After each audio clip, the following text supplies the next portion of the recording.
Hey everyone, it is late at night and I am Norman. It is time for some more watch news, so let us begin.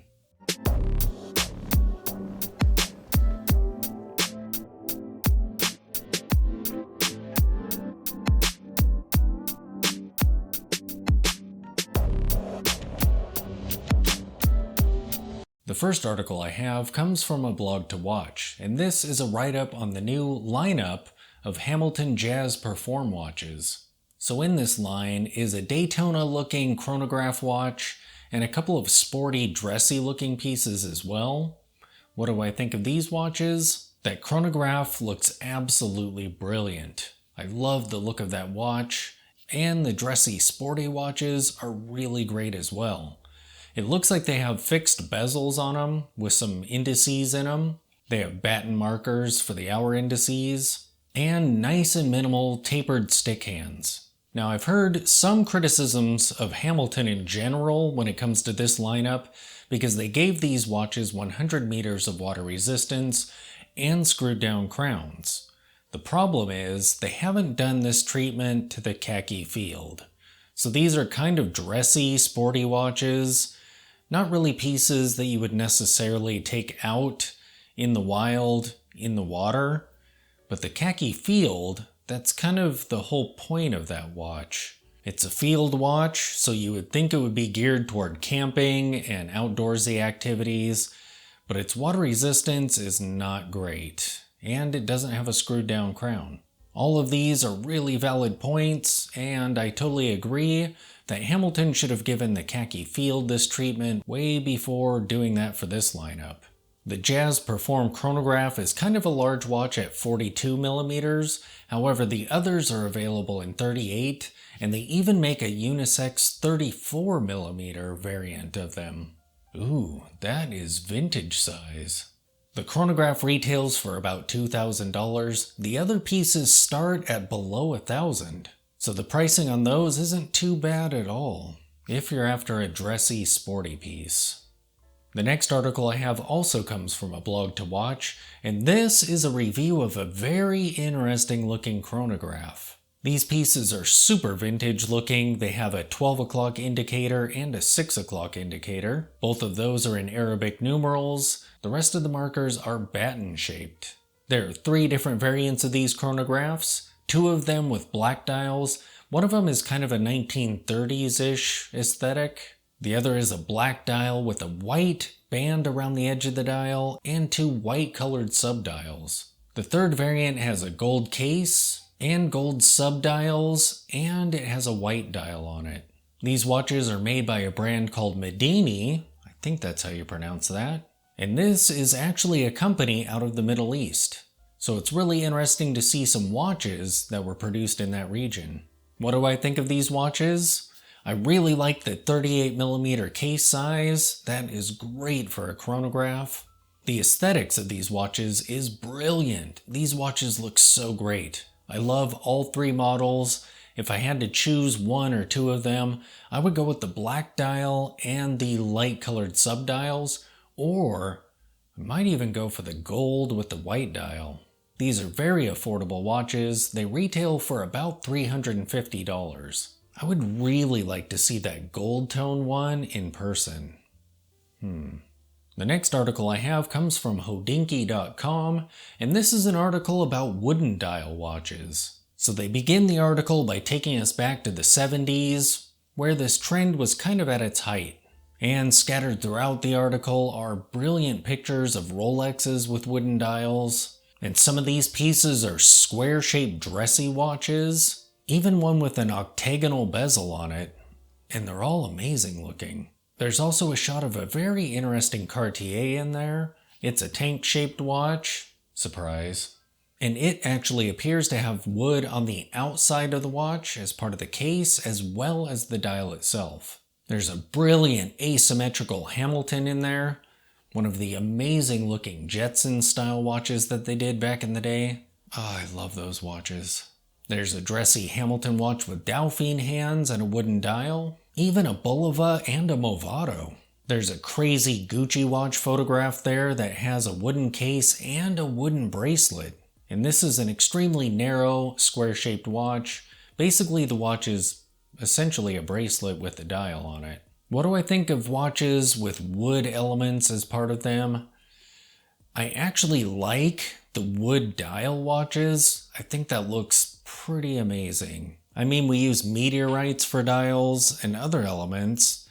I feel like the wood, especially the reddish wood, just looks pretty brilliant as a dial. I'm not really a fan of watches that use wood as part of the case or the bracelet at all, but if it's just isolated to the dial, I actually kind of like it. I mean, those Rolexes with the reddish wood for their dial look absolutely amazing. The next article I have comes from watchtime.com, and this is a review of a Cuervo watch. Cuervo? This is a watch with a dark dial, with a sunburst texture on it, and very interesting, kind of ornate looking lugs. These are watches that pay tribute to a place in Spain.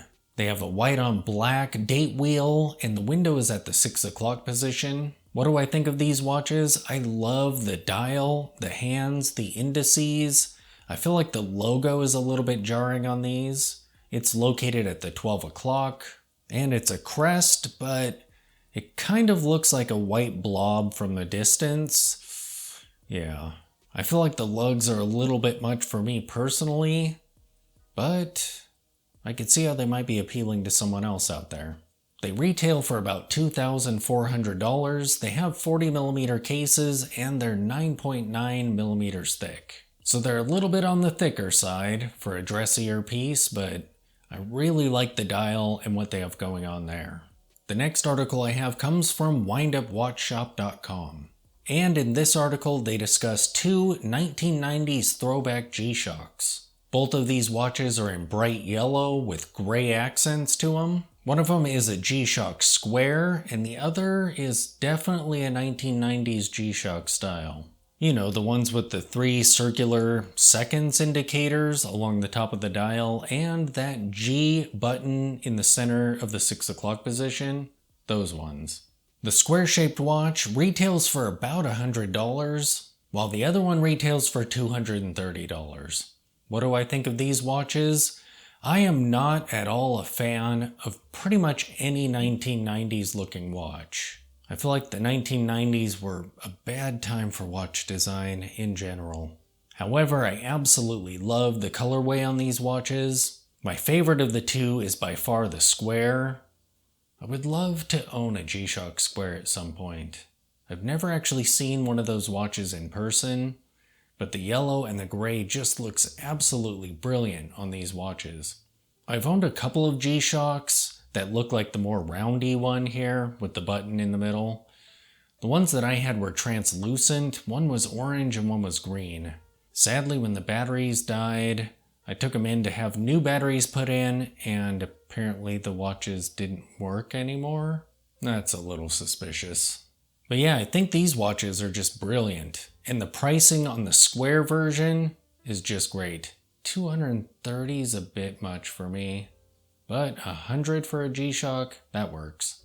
The next article I have comes from Monochrome Watches, and this is a write-up on a Mont Blanc watch, the Iced Sea Limited Edition. These are watches with green dials and green bezels on them. The dials have a very interesting glacial type texture to it, which was the inspiration for these watches. Apparently the technique used to develop that texture is called gratte boise.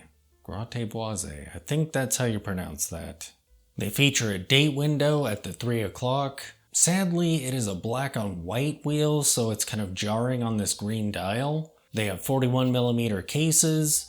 They retail for about $3,000 or so. However, only 23 pieces will be produced. What do I think of these watches? Even more impressive than the texture on the dial, my favorite thing about these watches are the crazy indices on them. All of the markers are batten markers except for in the 11 o'clock position, there's a 23 called out in Arabics, and the 9 and 6 o'clock positions are also Arabics. I absolutely love the 23-hour marker there. That is so cool. I love how it's asymmetric. And when was the last time you saw a watch that simply called out 11 p.m. That's pretty unique. I like the hands on these watches as well. The green color is pretty cool looking. And of course that texture is pretty unique and interesting. The case itself has a nice, sweeping, graceful shape to it. But yeah, I have to say that 23-hour marker is definitely my favorite part of this watch. The last article I have comes from watchpro.com, and this is an article about a few swatches that pay tribute to Roy Lichtenstein. So these are super pop art swatches. The dials are close zoom-ins on pop art women's faces. One of them has a keeper on the strap. That is a text bubble done in pop art style. That's pretty crazy. The cases and straps are in really bright colors, stark cartoon yellow and blue, and one in sort of a peachy fleshy color. What do I think of these watches? Well, I absolutely love swatches, and these appear to be in the gent size, which is great. And I feel like marrying pop art with swatches is just perfect. Most of the swatches that I own are kind of no-nonsense swatches. They aren't really bright colors or just fun imagery on them. They are translucent, which I absolutely love. I guess my turquoise bay is kind of fun and bright. But I do appreciate the really loud, crazy swatches that are out there, and these watches are those. And another cool thing about these watches is they were produced in cooperation with MOMA, so that's pretty cool. That is all the news that I have for tonight. Thanks for watching.